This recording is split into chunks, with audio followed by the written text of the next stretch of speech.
کہ مطیع جان کے اغوا کا جو معاملہ ہے وہ متعلقہ ٹرائل کورٹ میں چلے گا، سپریم کورٹ میں اغوا کے معاملے کی سماعت نہیں ہوگی، لیکن عدالت اپنی تسلی کے لیے جو ہے پولیس کی جو تحقیقات ہے اس کا جائزہ لے رہی ہے۔ اس کے بعد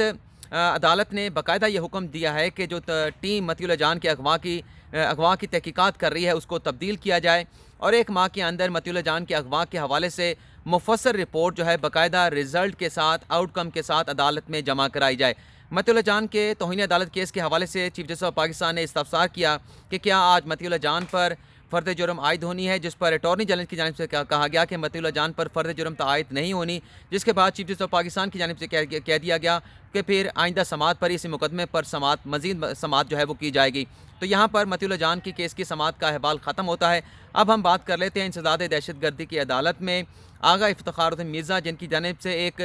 ڈسپیوٹڈ ویڈیو جو ہے وہ یوٹیوب چینل پر اپلوڈ کی گئی تھی، جس پر چیف جسٹس آف پاکستان کی جانب سے از خود نوٹس لیا گیا تھا، اور اہلیہ جسٹس قاضی فائزہ کی جانب سے بھی آغا افتخار الدین مرزا کے یوٹیوب چینل پر جو ویڈیو اپلوڈ کی گئی تھی اس پر ایک ایف آئی آر کے اندراج کے لیے تھانہ سیکریٹریٹ میں درخواست دائر کی گئی تھی، لیکن بعد میں وہ معاملہ جو ہے وہ ایف آئی اے کو بھجوا دیا گیا تھا، اور ایف آئی اے کے بعد یہ معاملہ اب انسداد دہشت گردی کی عدالت میں چل رہا ہے۔ انسداد دہشت گردی کی عدالت میں آغا افتخار الدین مرزا نے اس بات کو چیلنج کیا تھا کہ یہ عام مقدمہ ہے، ایک عام عدالت میں چلنا چاہیے، اس میں جو دہشت گردی کی دفعات ہیں وہ اٹریکٹ نہیں ہوتی۔ آغا افتخار الدین مرزا نے دہشت گردی کی دفعات کو چیلنج کیا تھا۔ اس درخواست کے اوپر باقاعدہ انسداد دہشت گردی کی عدالت میں سماعت ہوئی، اور یہ دلائل دیے گئے کہ یہ مقدمہ کسی طرح سے بھی انسداد دہشت گردی کا نہیں بنتا۔ دوران سماعت جو ہے اہلیہ جسٹس قاضی فائزہ کی جانب سے کبیر ہاشمی پیش ہوئے، ایف آئی اے کی جانب سے طیب شاہ جو ہے بطور وکیل پیش ہوئے، لیکن عدالت نے دونوں جانب کے دلائل سننے کے بعد یہ فیصلہ دیا ہے کہ یہ مقدمہ دہشت گردی کا نہیں بنتا، یہ عام عدالت میں چلنا چاہیے، اور جو مقدمے کا اندراج کیا گیا ہے آغا افتخار الدین مرزا کے خلاف، اس میں انسداد دہشت گردی کی دفعات کو نکالنے کا باقاعدہ حکم دے دیا گیا ہے اے ٹی سی کی عدالت کی جانب سے۔ اب ہم بات کر لیتے ہیں پچھلے چند روز سے، جیسا کہ میں نے کہا ہے کہ کوئٹہ کے جلسے کے بعد اپوزیشن جماعتوں کے رویے میں تبدیلی دیکھنے میں آ رہی ہے۔ اس سے پہلے اپوزیشن جماعتیں یہ کہہ رہی تھی کہ جب سے حکومت کے خلاف تحریک کا آغاز کیا گیا ہے، اب اپوزیشن کی جماعتیں جو ہیں وہ حکومت سے یا ریاستی اداروں سے این آر او نہیں مانگ رہی، بلکہ اب حکومت اور ریاستی اداروں کی جانب سے ہم سے این آر او مانگا جا رہا ہے، اور ہم این آر او دینے سے انکار کر رہے ہیں۔ لیکن کوئٹہ کے جلسے کے بعد ناظرین دیکھا جس طرح سے نواز شریف کی جانب سے، مریم نواز کی جانب سے، مولانا فضل الرحمان کی جانب سے تلخ تقریریں کی گئیں، ریاستی اداروں کو ایک مرتبہ پھر جو ہے وہ ٹارگٹ کیا گیا، ہدف بنایا گیا، اور یہ باتیں چل رہی ہیں کہ اب اس طرح کی تقریروں کی کسی طرح سے اجازت نہیں دی جائے گی، اسے قانونی دائرے میں تمام چیزوں کو لایا جائے گا، قانونی ایکشن لیا جائے گا۔ اب یہ دیکھنے میں آ رہا ہے کہ مولانا فضل الرحمان کی جانب سے باتیں کی جا رہی ہیں، مسلم لیگ نواز کے شاہد خاقان عباسی کی جانب سے باتیں کی جا رہی ہیں، رانا ثناءاللہ کی جانب سے باتیں کی جا رہی ہیں کہ ہم تو ڈائیلاگ کرنے کے لیے تیار ہیں، لیکن ڈائیلاگ جو ہے وہ حکومت کے ساتھ نہیں ہوگا، بلکہ ڈائیلاگ وزیر اعظم عمران خان کو لانے والوں کے ساتھ ہوگا۔ اور یہ کہا جا رہا ہے، بلکہ رانا ثناءاللہ کی جانب سے یہ کہہ دیا گیا تھا کہ ہم تو حکومت کے لیے بھی، جو حکومت کے ساتھ بھی ڈائیلاگ کرنے کے لیے تیار ہیں، کیونکہ جتنی تلخی، جتنا تصادم پیدا ہو چکا ہے، جو صورتحال پیدا ہو چکی ہے، اس میں کسی نہ کسی ادارے کو انٹروین کرنا ہوگا، اور اس معاملے کو ڈیفیوز کرنے کے لیے جو بحث جو طریقہ ہے وہ مذاکرات کا ہی ہے۔ حکومت کی جانب سے تو مذاکرات کے حوالے سے کوئی بات نہیں کی جا رہی، لیکن جو آفر کی گئی تھی رانا ثناءاللہ کی جانب سے کہ ہم مذاکرات کے لیے تیار ہیں، تو فواد چودھری نے کہا تھا کہ حکومت بھی مذاکرات کے لیے تیار ہے۔ کل بھی اسی طرح کے بیانات جو ہے وہ شاہد خاقان عباسی صاحب کا بھی آیا تھا، مولانا فضل الرحمان کی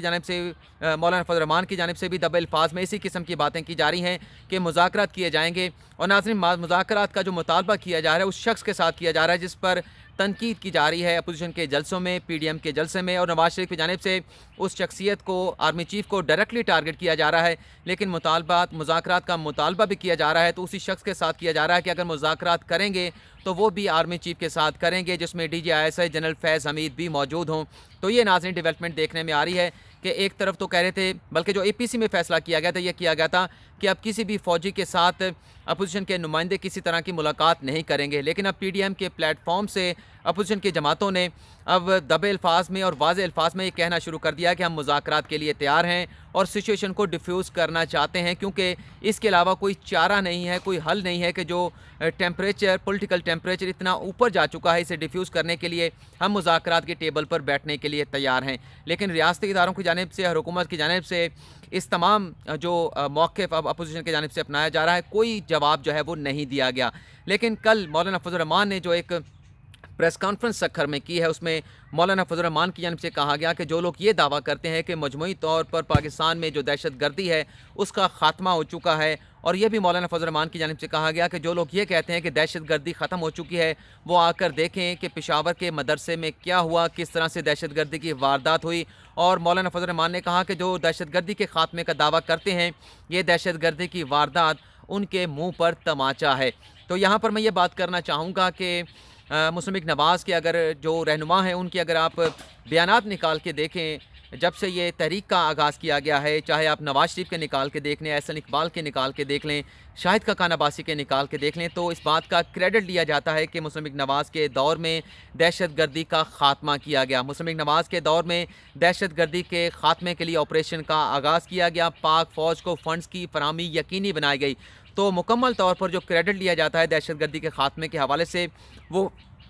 معافی چاہتا ہوں ناظرین، وہ مسلم لیگ نواز کی جانب سے لیا جاتا ہے، جبکہ پاک فوج کی جانب سے جو بات کی جاتی ہے اس میں یہ کہا جاتا ہے کہ دہشت گردی کے خلاف جنگ میں پاک فوج نے بڑی اہم کامیابیاں حاصل ہوئی ہیں، ان کامیابیوں کو کسی بھی طرح سے جو ہے وہ سیکریفائس نہیں کیا جائے گا، انہیں ضائع نہیں کیا جائے گا، اور یہ باقاعدہ طور پر فوج کے آئی ایس پی آر کی جانب سے، آرمی چیف کی جانب سے جہاں بھی دہشت گردی کے حوالے سے بات کی جاتی ہے کہ ان جو کامیابیاں ہیں اسے ضائع نہیں کیا جائے گا، اور ہماری جنگ جو ہے وہ جاری ہے، اور جو امن حاصل کیا گیا ہے اس جنگ کے نتیجے میں اسے بھی کسی طرح سے سپوائل کرنے کی کوشش نہیں کی جائے گی۔ میں ڈائریکٹلی کسی پر الزام نہیں لگاتا، یہ نہیں کہنا چاہتا کہ جو تماچا مارا گیا ہے مولانا فضل الرحمان کی جانب سے یہ نون لیگ پر مارا گیا ہے، نون لیگ کے ان رہنماؤں کے نون لیگ کے ان رہنماؤں پر مارا گیا ہے جو دہشت گردی کے جنگ کے خاتمے کا دعویٰ کرتے ہیں، لیکن فیصلہ آپ ناظرین نے کرنا ہے کہ یہ تماچا مولانا فضل الرحمان کی جانب سے مارا گیا ہے، اس کا ٹارگٹ کون تھا اور اس کا ٹارگٹ کون تھا اور کون ٹارگٹ ہونا چاہیے۔ تو ناظرین آج کی اس ویڈیو میں اتنا ہی، فی الحال آپ سے اجازت چاہیں گے، اللہ حافظ۔